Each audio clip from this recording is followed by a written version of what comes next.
Sir, ಈಗ bus ದರ ಏರಿಕೆಯನ್ನು ಕಾಂಗ್ರೆಸ್ನವರು ಸಮರ್ಥನೆ ಮಾಡ್ಕೊಳ್ತಾ ಇದ್ದಾರೆ. ಅದರ ಅಗತ್ಯ ಅನಿವಾರ್ಯ ಆಗಿದೆ ಪರಿಸ್ಥಿತಿ. ಏನು ಮಾಡಿದ್ದಾರೆ? ಬಸ್ ದರದ ಹೆಚ್ಚಳ. ನಾನು ಆಗಲೇ ಹೇಳಿದ್ದೀನಿ, ಬೆಲೆ ಏರಿಕೆದು ಏನು ಎಲ್ಲ ಉತ್ಪನ್ನಗಳು ಸಹ ನೀವು ನೋಡಕ್ಕೆ ಹೋದರೆ ಹಾಲು, ಪೆಟ್ರೋಲು, ಏನು ಇವಾಗ ಈ ಬಸ್ಸು ಏನು ಫೇರ್ ಇದೆ ಅದನ್ನು ಸಹ ಅವರು ಏರಿಕೆ ಮಾಡಿರೋದು ಇದು ಖಂಡನೀಯ.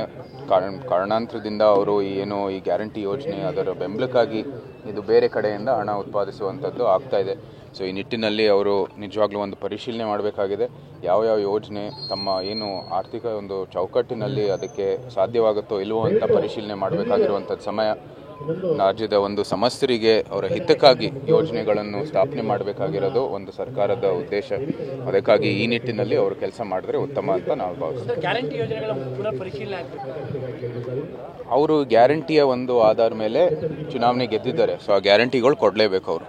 ಸೊ ಅವರು ಏನು ಆರ್ಥಿಕ ದೃಷ್ಟಿಯಿಂದ ಏನು ಮಾಡಬೇಕೋ ಇಲ್ವೋ ಅವ್ರು ನೋಡಬೇಕಾಗಿದೆ ಎಲ್ಲಕ್ಕಿಂತ ಮುಖ್ಯವಾಗಿ. ಆದರೆ ನಮ್ಮ ಅಭಿಪ್ರಾಯ ಇದು ಹೆಚ್ಚು ಒಂದು ಅವರು ಏನು ಆರ್ಥಿಕ ಒಂದು ದೃಷ್ಟಿಯಲ್ಲಿ ಏನು ಮಾಡ್ಬೋದೋ ಇಲ್ವೋ ಅವ್ರು ಪರಿಶೀಲನೆ ಮಾಡಬೇಕಾಗಿರೋದು ಮುಖ್ಯ. ಹಾಲಿನ ದರವನ್ನು ಕೂಡ 10 ರೂಪಾಯಿ ಹೆಚ್ಚಳ ಮಾಡಬೇಕು. ಹಾಲಿರ್ಬೋದು, ಪೆಟ್ರೋಲ್, ಡೀಸೆಲ್ ಇರ್ಬೋದು, ಅನೇಕ ಉತ್ಪನ್ನಗಳ ಏನು ಬೆಲೆ ಏರಿಕೆ ಆಗಿದೆ. ಸೊ ಇದೇನು ಹೊಸದೇನಲ್ಲ, ನಾವು ಇದು ಸುಮಾರು 1 ವರ್ಷದಿಂದ ಅನುಭವಿಸ್ತಾ ಬಂದಿದ್ದೀವಿ. ನಮ್ಮ ಭಾರತೀಯ ಜನತಾ ಪಾರ್ಟಿನೂ ಸಹ ಭಾಳಷ್ಟು ಏನು ಪ್ರತಿಭಟನೆಗಳು ಕೂಡ ಈ ಒಂದು ಬೆಲೆ ಏರಿಕೆ ಒಂದು ದೃಷ್ಟಿಯಲ್ಲಿ ಏರ್ಪಡಿಸಿದ್ದೀವಿ. ಸೊ ಇದೆಲ್ಲನೂ ರಾಜ್ಯಕ್ಕೆ ಅನನುಕೂಲ ಆಗ್ತಾ ಇರುವಂಥ ದೃಷ್ಟಿಯಲ್ಲಿ ಅವರು ಪುನರ್ ಪರಿಶೀಲನೆ ಮಾಡಿ ನಂತರ ಇದೇನಿದೆ ಈ ಗ್ಯಾರಂಟಿ ಯೋಜನೆ ಎಲ್ಲನೂ ಕೂಡ ಅವರು ಏನು ಅವರ ಎಲೆಕ್ಷನ್ ಪ್ರಾಮಿಸ್ ಅಂದ ಮೇರೆಗೆ ಅವ್ರು ಮಾಡಲೇಬೇಕು. ಸೊ ಅದಕ್ಕಾಗಿ ಅವರು ಮಾಡ್ತಾರೆ. ಆದರೂ ಸಹ ನಾವು ಆರ್ಥಿಕ ದೃಷ್ಟಿಯಿಂದ ಸಮಾಜದ ಹಿತಕ್ಕಾಗಿ ಕೆಲಸ ಮಾಡಬೇಕಾಗಿರೋದು ನಾವು ಸಹ ಒಂದು ವಿರೋಧ ಪಕ್ಷದ ಜವಾಬ್ದಾರಿಯಲ್ಲಿ ನಾವು ಸಹ ಮುಂದುವರಿತೇವೆ. ಸರ್, ಈಗ ಬಸ್ ದರ ಏರಿಕೆಯನ್ನು ಕಾಂಗ್ರೆಸ್ನವರು ಸಮರ್ಥನೆ ಮಾಡ್ಕೊಳ್ತಾ ಇದ್ದಾರೆ. ಅದರ ಅಗತ್ಯ ಅನಿವಾರ್ಯ ಆಗಿದೆ ಪರಿಸ್ಥಿತಿ. ಏನು ಮಾಡಿದ್ದಾರೆ? ಬಸ್ ದರದ ಹೆಚ್ಚಳ. ನಾನು ಆಗಲೇ ಹೇಳಿದ್ದೀನಿ, ಬೆಲೆ ಏರಿಕೆದು ಏನು ಎಲ್ಲ ಉತ್ಪನ್ನಗಳು ಸಹ ನೀವು ನೋಡಕ್ಕೆ ಹೋದರೆ ಹಾಲು, ಪೆಟ್ರೋಲು, ಏನು ಇವಾಗ ಈ ಬಸ್ಸು ಏನು ಫೇರ್ ಇದೆ ಅದನ್ನು ಸಹ ಅವರು ಏರಿಕೆ ಮಾಡಿರೋದು ಇದು ಖಂಡನೀಯ. ಕಾರಣಾಂತರದಿಂದ ಅವರು ಏನು ಈ ಗ್ಯಾರಂಟಿ ಯೋಜನೆ ಅದರ ಬೆಂಬಲಕ್ಕಾಗಿ ಇದು ಬೇರೆ ಕಡೆಯಿಂದ ಹಣ ಉತ್ಪಾದಿಸುವಂಥದ್ದು ಆಗ್ತಾ ಇದೆ. ಸೊ ಈ ನಿಟ್ಟಿನಲ್ಲಿ ಅವರು ನಿಜವಾಗ್ಲೂ ಒಂದು ಪರಿಶೀಲನೆ ಮಾಡಬೇಕಾಗಿದೆ.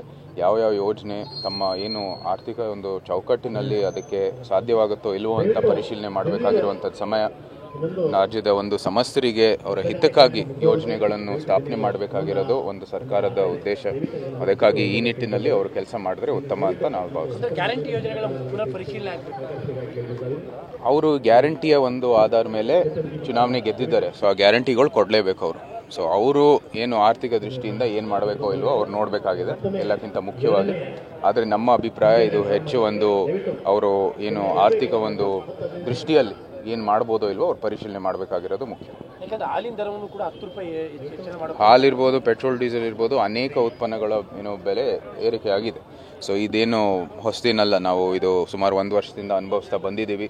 ನಮ್ಮ ಭಾರತೀಯ ಜನತಾ ಪಾರ್ಟಿನೂ ಸಹ ಭಾಳಷ್ಟು ಏನು ಪ್ರತಿಭಟನೆಗಳು ಕೂಡ ಈ ಒಂದು ಬೆಲೆ ಏರಿಕೆ ಒಂದು ದೃಷ್ಟಿಯಲ್ಲಿ ಏರ್ಪಡಿಸಿದ್ದೀವಿ. ಸೊ ಇದೆಲ್ಲನೂ ರಾಜ್ಯಕ್ಕೆ ಅನನುಕೂಲ ಆಗ್ತಾ ಇರುವಂಥ ದೃಷ್ಟಿಯಲ್ಲಿ ಅವರು ಪುನರ್ ಪರಿಶೀಲನೆ ಮಾಡಿ ನಂತರ ಇದೇನಿದೆ ಈ ಗ್ಯಾರಂಟಿ ಯೋಜನೆ ಎಲ್ಲನೂ ಕೂಡ ಅವರು ಏನು ಅವರ ಎಲೆಕ್ಷನ್ ಪ್ರಾಮಿಸ್ ಅಂದ ಮೇರೆಗೆ ಅವ್ರು ಮಾಡಲೇಬೇಕು. ಸೊ ಅದಕ್ಕಾಗಿ ಅವರು ಮಾಡ್ತಾರೆ. ಆದರೂ ಸಹ ನಾವು ಆರ್ಥಿಕ ದೃಷ್ಟಿಯಿಂದ ಸಮಾಜದ ಹಿತಕ್ಕಾಗಿ ಕೆಲಸ ಮಾಡಬೇಕಾಗಿರೋದು ನಾವು ಸಹ ಒಂದು ವಿರೋಧ ಪಕ್ಷದ ಜವಾಬ್ದಾರಿಯಲ್ಲಿ ನಾವು ಸಹ ಮುಂದುವರಿತೇವೆ.